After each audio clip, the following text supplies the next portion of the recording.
Good afternoon, everyone. Today, our group will be presenting to you the rational choice theories. I'll be leading the introduction. Sachin and Jonas will then present the scenario. Finally, Lingdian and Kenneth will cover the theory strength and weakness. Rational choice theories of crime assumes individuals act in an outcome-oriented manner, committing crimes if the expected benefits outweighs costs. Offenders aim to maximize well-being while minimizing negative consequences. RCT focuses on the individual as the main force behind criminal activity, treating crime as both offense and offender-specific, necessitating distinct theoretical models for different crime types. Offense-specific refers to the decision influenced by the characteristics and circumstances of a particular crime, while offender-specific means individuals do not engage in random antisocial act and deliberate whether they have the capabilities to commit crimes beforehand. In essence, the theory possesses that humans are rational, calculating, and hedonistic actors, shaping their behavior based on these inherent traits. The theory originated in the 18th century with Adam Smith, who saw humans as rational beings making self-interested choices. In the late 70s, Caesarea Beccaria responded to criminology, arguing that conscious efforts to minimize pain and maximize pleasure govern human behavior. In 1986, Cornish and Clark expanded their theory, outlining two decision-making processes. Criminal involvement decisions differentiate between crimes of necessity and those driven by a general intent to break the law, while criminal event decisions involving planning how, when, and where the crime will occur. This enhances situational crime prevention understanding and introduces choice structures to categorize crimes based on individual considerations. To illustrate this theory, let's introduce our potential thief, Sixuan. Sixuan recently lost her job and is very low on savings. She is desperately in need of money to cover her living expenses in the coming months.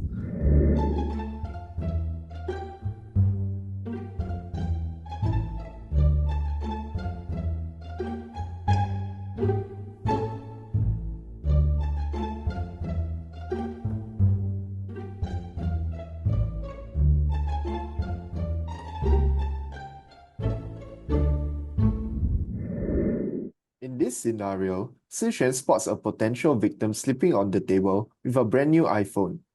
By stealing the phone, she could sell it for approximately $1,600 given the current market, and this money could support her living expenses for the next month.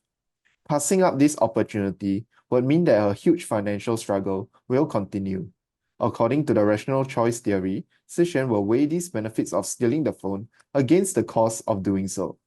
In this scenario, the cost of getting caught in the act of theft, according to the law, is 3 years in jail with a potential fine.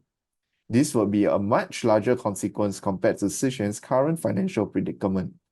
However, Sixuan perceives the chances of her getting caught as low, since she is wearing a disguise and there is no one else in the room. Furthermore, the victim is not in contact with his phone, which makes the act of stealing easier from Sixuan's point of view. Therefore, Sixuan decides that the expected utility of stealing the phone outweighs the expected cost of trying to do so, and she proceeds to try and steal the phone.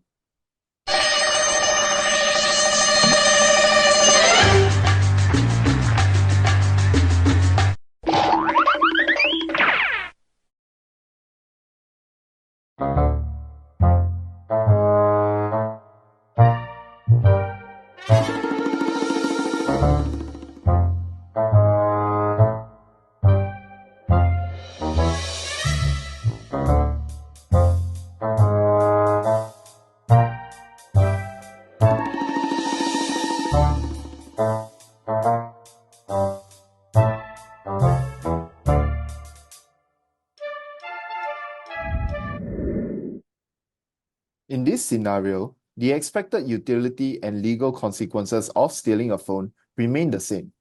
However, the key difference here is that Sixuan is not wearing a disguise and has spotted several security measures in the vicinity, such as an active CCTV and a security guard. Furthermore, the phone is in the sleeping victim's hand, which makes the act of stealing undetected much more difficult. All these factors lead to Sixuan perceiving her chances of getting caught in the act of theft as very high, and thus, her expected cost of stealing the phone outweighs the expected utility of doing so, and she decides to not try and steal.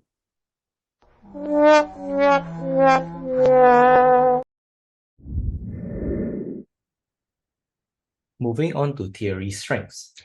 One of the primary strengths of rational choice theory lies in its generalizability, rendering it a versatile framework that is applicable to a wide range of criminal activities. Unlike other approaches in criminal psychology that delve into individual psychological traits, such as psychopathy or sociological factors like peer influence, rational choice theory distinguishes itself by prioritizing the examination of situational factors conducive to criminal behavior. By focusing on the interaction between individual decision-making and environmental opportunities for crime, rational choice theory is universally applicable across a spectrum of criminal activities. Rational choice theory also displays its strengths in real-world applications as well. Currently, the insights gained from rational choice theory helps to inform the development of situational crime prevention and deterrent strategies. By manipulating situations such that marginal costs outweigh marginal benefits. Some examples of real-world implementations would include increasing the number of neighborhood surveillance cameras, which can potentially prevent burglary, or minimizing the risk of conflicts escalating into criminal acts by limiting the availability of alcohol. However, the main weakness of rational choice theory is that it is predicated on the idea that people can make rational decisions under any set of conditions. But sometimes, people will act on their feelings or instincts and commit a crime. Emotions were commonly mentioned as the primary motivation for the impulse crime. For example, road rage incident. Additionally, it's possible that people won't be able to weigh the benefits and costs as logically as the theory predicted. Based on the research, most burglars, street robbers, and other street criminals do not properly weigh the pros and cons of committing the crime. More than 60% of robbers said they had no thoughts of getting caught prior to their offense. The second weakness is the absence of contextual factors. The definition of theory puts emphasis on the individual level of rational decision-making. However, the pros and cons of the crime would be evaluated based on the offender's perception, and there would be environmental factors that affect this perception. It then would affect the weightage of pros and cons of the crime, such as perceived community disorder are inversely correlated with one's perception of arrest risk, and this would further affect one's decision to commit crime.